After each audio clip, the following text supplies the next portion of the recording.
Hi guys. This is D. Igorotech. Today, I will show you how to change SSH and Telnet port numbers on FortiGate Firewall. It is recommended to change the SSH and Telnet default port to avoid potential cyber attacks and add extra protection to your FortiGate Firewall.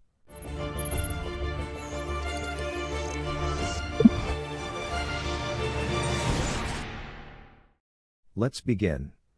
In the previous video, I also showed you how to change the web admin port. For this demo, we will use the LAN IP address to access the FortiGate. Notice that ping, HTTPS and SSH are enabled. For us to test the Telnet, we need to enable it first. However, if we check the interface settings, under Administrative Access, you cannot see the option for Telnet. We can only enable it from the CLI.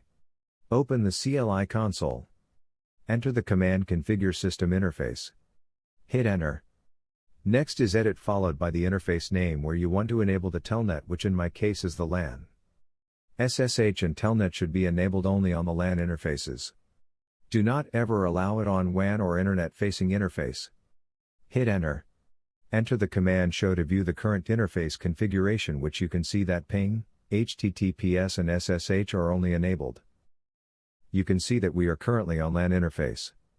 Enter the command Set Allow Access, then * to view the options. Here, you will see that we have the option to enable the Telnet. You need to add all your preferred options on the Allow Access. Telnet, which we are going allow, SSH for secured remote management, ping for troubleshooting purposes, and HTTPS for GUI or web access.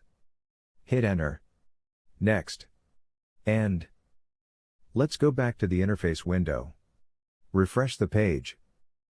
Notice that we have now the option for Telnet. It's shaded with red because it is not recommended due to security reasons. Now, let's check the default SSH and Telnet port number. Go to System. Settings. Under Administration Settings.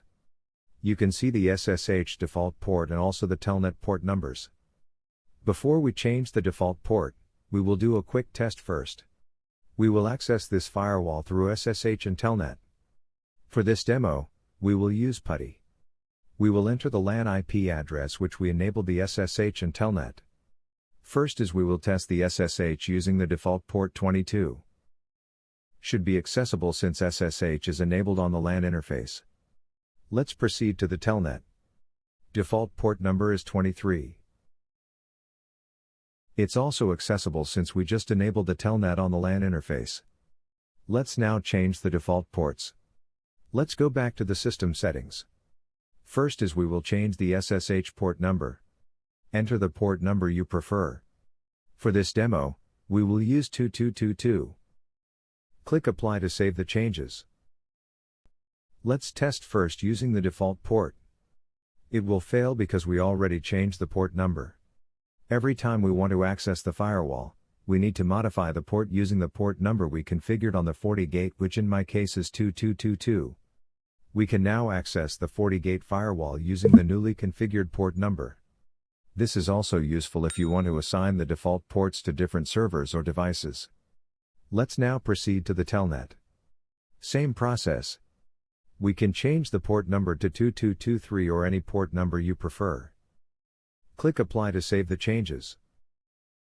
Let's do a test. Open back the PuTTY.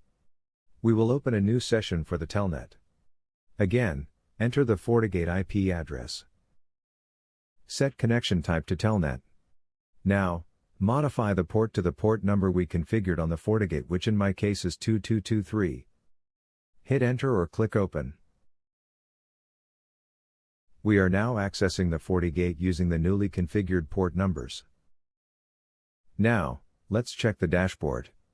Under Administrators, you can see we have one current HTTPS, which is this web. One console, which we use to configure the interface. One SSH, which we are currently logged in using the newly configured port number. Lastly, one Telnet, which we are also currently logged in using the newly configured port number. If you want to disable the Telnet, go back to Network. Interfaces. We will disable Telnet on the LAN interface. Double-click on it. Under Administrative Access. Uncheck the Telnet. Click OK to apply the changes. Click OK to confirm. Notice that the Telnet has been removed on the administrative access. Well, that's all for today's demonstration, and I really hope you liked this video. If you are new to my channel, please don't forget to like, share, subscribe and click on the notification bell for more amazing tutorials. Thank you and see you in the next video.